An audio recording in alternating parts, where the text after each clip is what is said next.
Hi, welcome everyone. My name is Emily Rowley and I'm an Associate Director at Sackers. Sackers are a law firm providing advice to the pensions and retirement savings industry.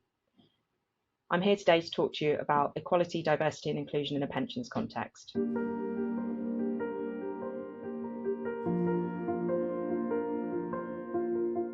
So, equality, diversity and inclusion are three distinct concepts.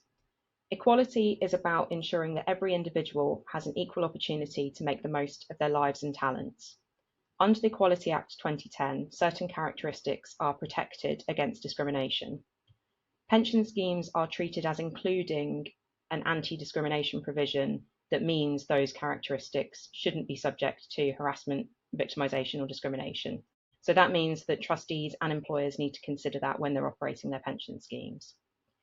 Diversity is broader than this and refers to characteristics that are beyond those protected under the Equality Act, for example, including accents and socio-economic background. When we talk about inclusion, we are talking about how environments are created to make sure that those diverse characteristics are harnessed so that groups can then make better decisions. One neat way of summarising this is to say that equality and diversity is being asked to the party, whereas inclusion is being asked to dance.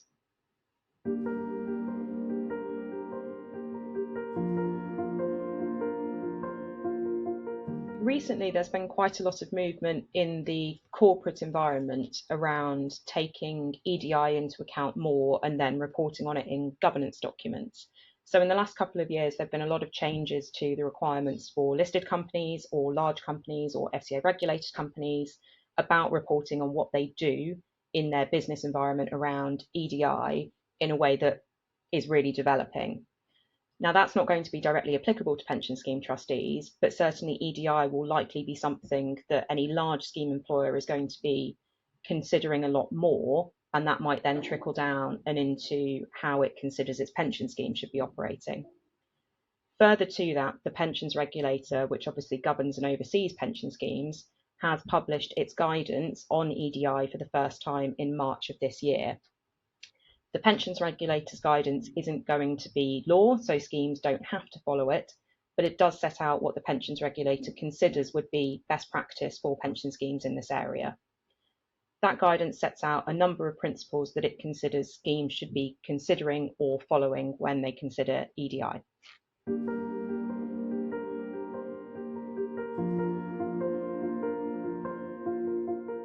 So there is a lot in TPR's guidance, and it focuses probably on a few key areas, one of which is board composition, so looking at how trustee boards can increase the diversity of those that are governing and running the pension scheme. And TPR recognises that there are some inherent limitations around how boards can influence their composition, recognising obviously the interaction with the member nominated trustee director legislation and requirements, and also that some trustees are going to be appointed by the employer.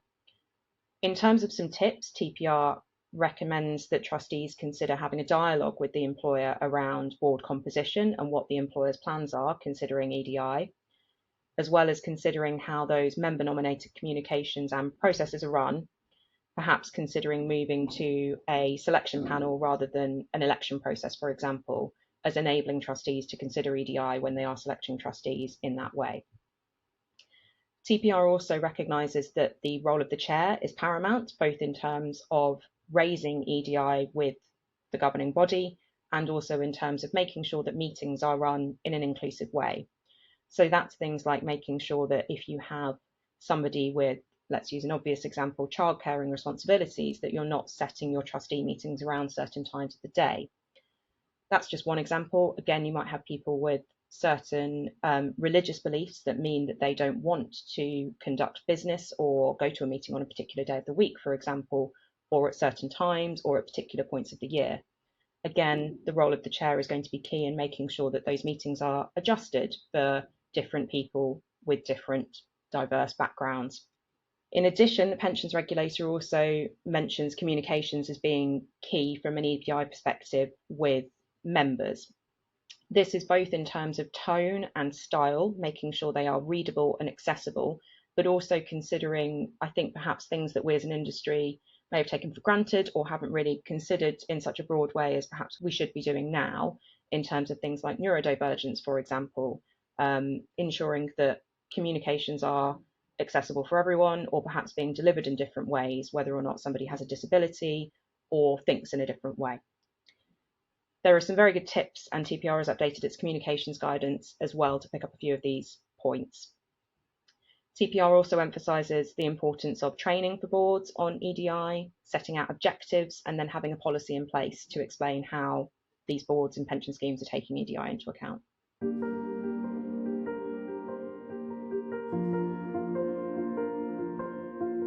A lot of schemes are considering EDI beyond TPR's guidance, and in particular looking at how EDI considerations can be brought into the scheme's functions in an overall way, rather than just focusing, for example, on having an EDI policy or doing particular things.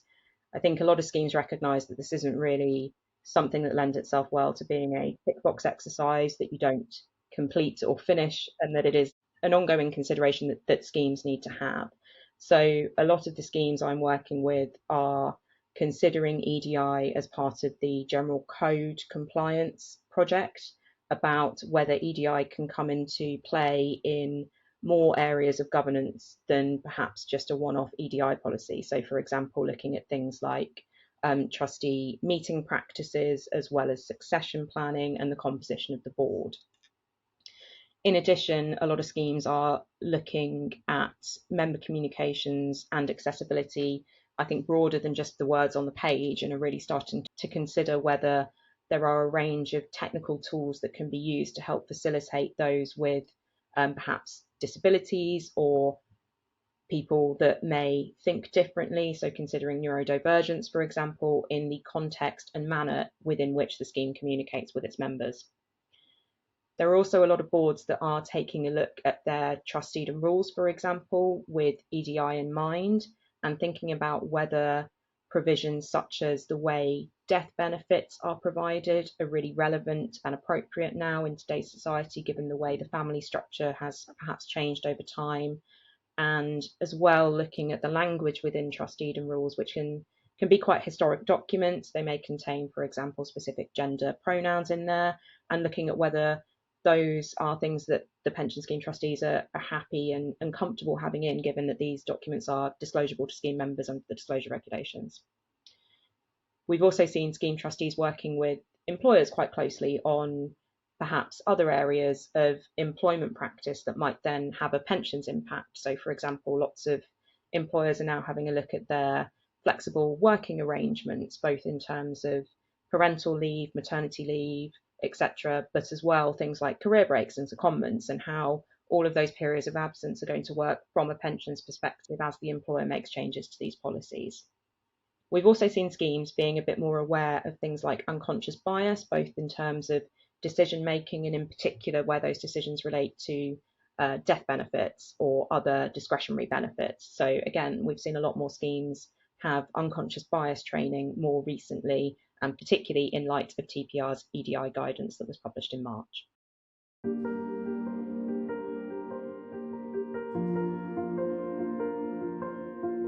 Pension schemes face a number of challenges when thinking about and considering how to integrate EDI. One of the initial things I think that schemes were thinking about was cost, in terms of there being a lot of pressure on schemes at the moment to do a lot of different things. We've had a lot of legislative change recently. Schemes are facing a lot of competing pressures on their times in order to comply with various aspects of law or complete certain quite large and complicated projects. So cost and time, I think, are two big things that schemes see as holding them back from considering EDI.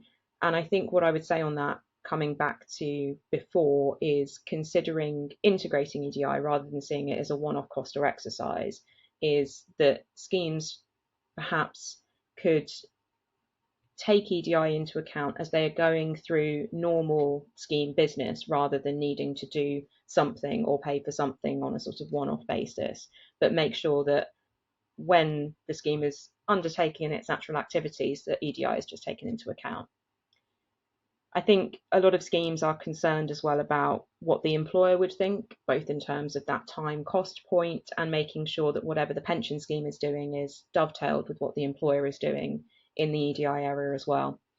But again, as I mentioned earlier, in the past couple of years, we have seen increased changes to legislation on this point. So perhaps the employer might equally be considering this and have the pension scheme in mind. So would encourage schemes to just have that conversation. They may be surprised that the employer is perhaps more supportive than they may think.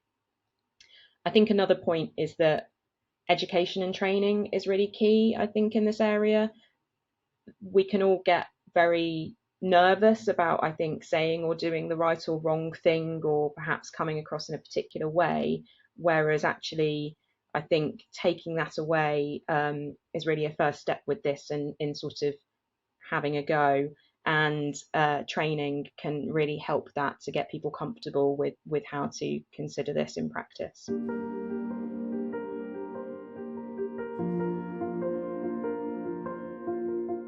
TPR has also published some example communications that trustees could use, in particular in relation to MND nominations. So TPR has published some information, and my understanding is that more is potentially on the way as well. So I think this is an area where I don't think there would be funding as such, but the regulator may end up publishing more tools to help schemes with this.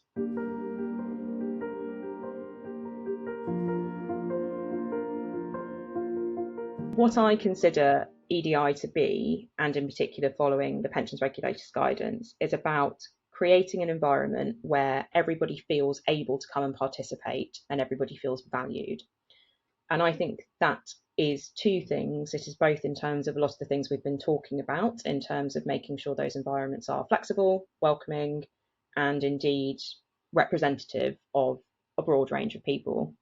But equally, I think it's more specific than that, in terms of considering how we operate in meetings or in business, so that we are creating environments where people feel comfortable speaking, they feel able to contribute, they feel that their voice and their opinion is valued, rather than things being judged based on characteristics, background, things that are just not relevant to having a voice and a thought.